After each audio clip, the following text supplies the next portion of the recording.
स्वागत है आप लोग के अपने channel study with Rakesh sir में। तो आज के इस वीडियो में हम लोग पढ़ने वाले हैं कक्षा 10 सामाजिक विज्ञान का जो भूगोल है, भूगोल खंड, उसमें पहला चैप्टर है आपका संसाधन एवं विकास। इस वीडियो लेक्चर में हम लोग इन टॉपिकों पे चर्चा करने वाले हैं। संसाधन किसे कहते हैं, उसके बाद उत्पत्ति के आधार पर संसाधनों के प्रकार कितने होते हैं, निर्माण के आधार पर संसाधन कितने प्रकार होते हैं और स्वामित्व के आधार पर संसाधन के कितने प्रकार होते हैं। आइए देखते हैं संसाधन किसे कहते हैं। संसाधन को आप लोग को मालूम है कि इंग्लिश में रिसोर्स कहा जाता है।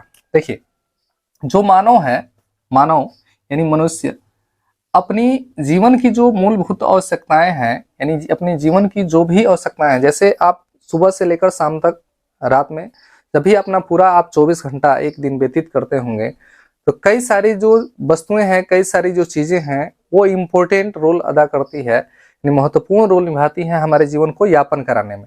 ठीक है, जैसे यदि आप अभी ये वीडियो देख रहे हैं तो आपके जिंदगी का एक बहुत ही महत्वपूर्ण कार्य जो पढ़ाई है वो आप अपने इस मोबाइल से पूरा कर रहे हैं।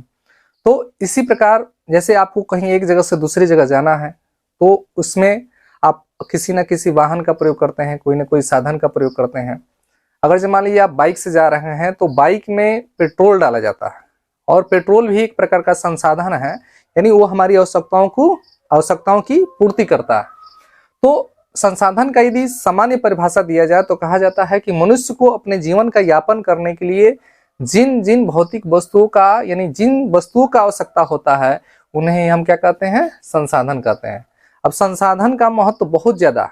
यदि एक तरह से देखा जाए तो लगभग अधिकांश जो चीजें हैं वो सब कुछ इसी पर निर्भर होता है, प्रत्यक्ष रूप से या अप्रत्यक्ष रूप से। जैसे समझिए, अगर जो मानकर चलिए, अगर जी कोई मैदान है और इसमें घास लगा हुआ है, ध्यान से समझिए। अब कहेंगे सर जी क्या ये जो घास है ये हमारे लिए संसाधन है कि नहीं है।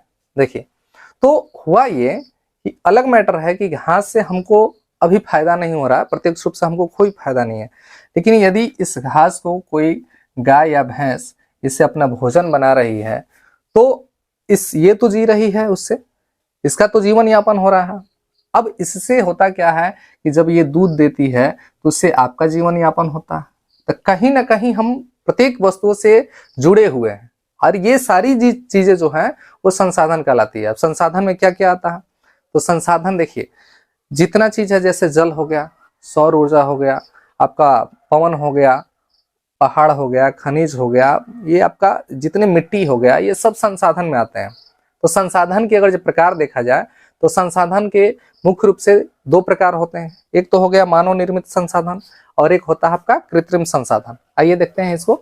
एक हो गया आपका मानव निर्मित संसाधन और एक हो गया कृत्रिम संसाधन। तो मानव निर्मित संसाधन किसे कहते हैं और ये प्राकृतिक संसाधन किसे कहते हैं। देखिए, प्राकृतिक संसाधन और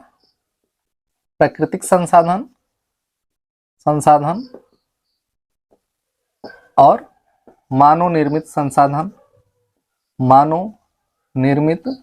संसाधन, इसमें बहुत सोचने समझने की बात नहीं है।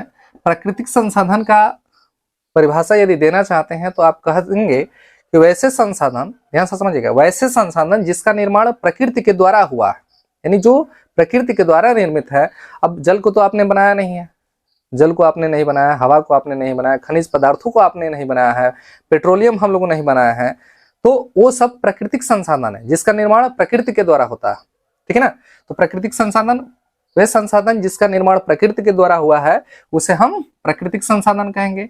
मानव निर्मित संसाधन किसे कहते हैं, तो जिसका निर्माण हम लोग विभिन्न प्रकार की प्रौद्योगिकी का प्रयोग करके, विभिन्न प्रकार की टेक्नोलॉजी का प्रयोग करके जिसका निर्माण हम लोग किए हैं अपने जीवन यापन करने के लिए, यानी अपना जीवन व्यतीत करने के लिए, तो वैसे संसाधन को हम कहते हैं मानव निर्मित संसाधन। यदि देखा जाए तो खनिज पदार्थ में अगर जो लोहा की बात करें तो लोहा आपने नहीं बनाया है, लोहा प्रकृति के द्वारा निर्मित है, लेकिन इस लोहे की वस्तुओं से जो हम अपने लिए सामग्री बनाते हैं, जो मशीनरी सामान बनाते हैं, तो ये वाला हो जाएगा हमारा कृत्रिम संसाधन यानी मानव निर्मित संसाधन। लेकिन लोहा आपका कौन सा संसाधन हो जाएगा, प्राकृतिक संसाधन हो जाएगा, क्योंकि इसका निर्माण हम लोगों ने नहीं किया है। ठीक है ना। तो ये होता है प्राकृतिक संसाधन और ये के आधार पर यदि संसाधनों के प्रकार देखा जाए तो उत्पत्ति के आधार पर संसाधनों के दो प्रकार होते हैं। ठीक है ना।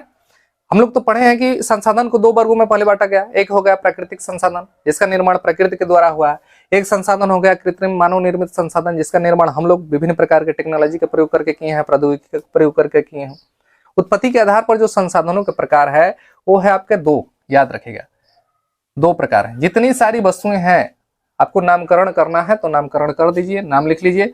जैसे जल हो गया, पेड़ पौधे हो गए, पेड़ पौधे हो गए, विभिन्न प्रकार के जो जीवधारी हैं जिनका प्रयोग आप लोग कई रूपों में करते हैं, ठीक है ना। कोई मांसाहारी है तो उस जीव को मारकर खा जाता है, नहीं तो मान लीजिए अगर जे दूध देने वाला चीज है तो हम दूध निकाल कर उससे खाते हैं। तो जीव जंतुओं पे भी हम निर्भर हैं, उनसे भी हमारा जीवन यापन होता है, ठीक है ना। तो जीव जंतु हो गया, पेड़ पौधे हो गए, उसके बाद पेट्रोलियम हो गया, आपका पेट्रोलियम हो गया, ठीक है ना। उसके बाद आपका पवन हो गया, विद्युत ऊर्जा हो गया, विद्युत ऊर्जा हो गया, ये भी संसाधन ही है, ठीक है ना। उसके बाद मिट्टी हो गया, मिट्टी भी एक प्रकार का संसाधन है, ये भू संसाधन की श्रेणी में रखा जाता है। तो ये जितने संसाधन हैं इनको दो वर्गों में बांटा गया है, ध्यान से समझिएगा। एक तो हो गया प्राकृतिक कृत्रिम, इसको भी बांटा गया है, इनको दो भागों में बांटा गया है। एक होता है आपका जैव संसाधन, जैव संसाधन, और एक होता है अजैव संसाधन। तो ये बहुत आसान होता है समझना इसको, जैव संसाधन और अजैव संसाधन। जैव संसाधन में उन वस्तुओं को रखा जाता है जो सजीव हैं, यानी जिनका अपना जीवन है। जैसे इसमें अगर जैव संसाधन आपको वर्गीकृत करना है, छांटना है, तो पेड़ पौधे जैव संसाधन में आ जाएंगे, जीव जो है आपका जैव संसाधन में आ जाएगा। बाकी जितने देख रहे हैं, जल हो गया, पेट्रोलियम हो गया, पवन हो गया, विद्युत ऊर्जा, मिट्टी हो गया, इसको अजैव संसाधन कहते हैं, याद रखिएगा। यानी जैव संसाधन वैसे संसाधन जो सजीव हैं, जिनमें अपना जीवन है, उनको हम बोलते हैं जैव संसाधन। और ऐसे संसाधन जिसमें उनका जीवन नहीं है, उनको बोलते हैं अजैव संसाधन। जैसे जल, पेट्रोलियम, पवन, विद्युत ऊर्जा, सौर ऊर्जा, ये सब अजैव संसाधन में आते हैं, ठीक है।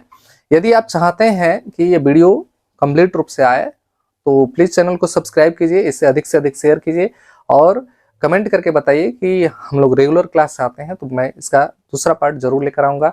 यदि आप नोट्स से आते हैं तो आप नीचे डिस्क्रिप्शन में टेलीग्राम चैनल होगा, टेलीग्राम चैनल का लिंक होगा, उसको क्लिक कीजिए, ज्वाइन कीजिए, आपको नोट वहां प्रोवाइड करा दिया जाएगा। मिलते हैं अगले वीडियो में, तब तक देखते रहिए आप लोग का अपना channel study with Rakesh sir.